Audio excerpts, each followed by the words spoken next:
Assalamu alaikum, amani ya Mwenyezi Mungu iwe pamoja nawe mpendwa. Tumsifu Yesu Kristo. Leo nina tafakari fupi na swali fupi kwa ndugu Muislamu. Tumeaminishwa tangu zamani kwamba Muhammad alikuwa hajui kusoma na kuandika. Hata baada ya kuletewa malaika, mwalimu kutoka mbinguni, mwalimu kutoka peponi, Muhammad aliendelea kubaki mbumbumbu kwa habari za kusoma.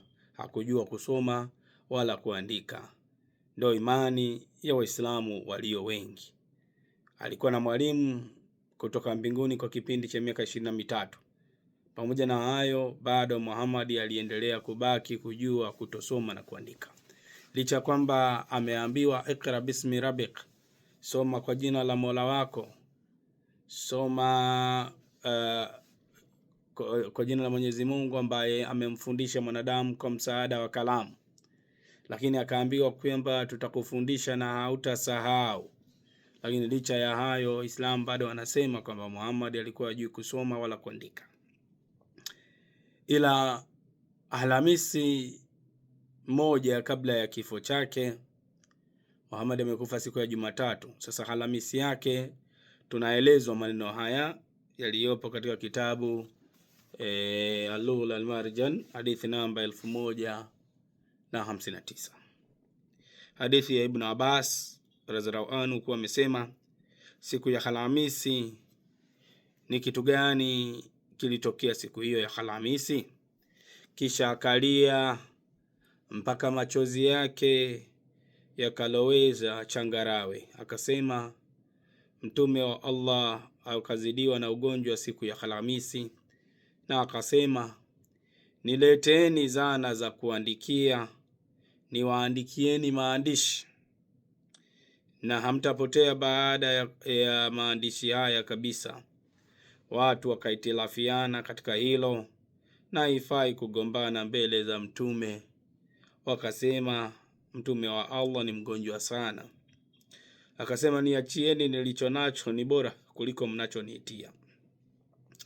Wakati wa kufa kwake akahusia mambo matatu: watoeni mshirikina katika kisiwa cha bara Arabu, na wapeni wajumbe, yani wageni, zawadi kama nilivyokuwa ninawapa, na la tatu nimelisahau. La tatu nimelisahau. Yani badala useme tu wazi kwamba la tatu ni kwamba amemuhusia Ali kuwa ni khalifa. Anyway, tutakuja huko katika hadithi tamani.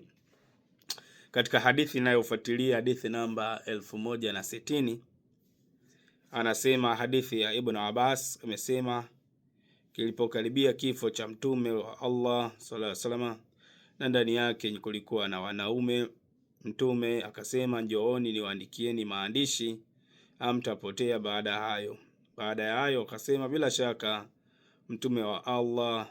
Baadhi yao wakasema, bila shaka mtume wa Allah sallallahu alaihi wasallam ana maumivu yamemzidi, na mnayo Qur'ani, kwa hiyo kinatutosha kitabu cha Allah. Walio ndani wakatofautiana na wakagombana, na baadhi yao wakasema, sogezeni awaandikie maandishi ambayo hamtapotea baada yake, na wengine wakasema yasiyokuwa hayo. Walipoongeza zogo na kutofautiana, mtume wa Allah akasema, ondokeni. Ubaidullah, mpokezi wa hadithi hii, anasema Ibn Abbas alikuwa anasema, msiba ulio mkubwa zaidi ni kile kilichozuia kati ya mtume na Allah na kuwaandikia yale maandishi kwa sababu ya tofauti zao na zogo lao. Mwisho wa nukuu. Swali: Muhammad alitaka kuandika, awaandikie watu kwa sababu halijua Qur'ani haitoshi wala hadithi hazitoshi.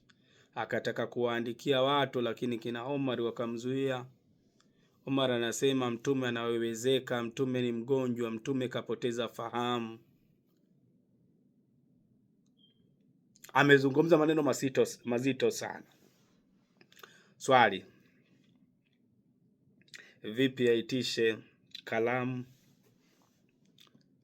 na maandishi, kitabu cha kuandikia, kitu cha kuandikia, ikiwa yeye hajui kusoma wala kuandika? Angewaandikia vipi asojua kusoma na kuandika? Naomba ucomment hapo kwenye section, nifundishe, huenda nikapata elimu. Asante.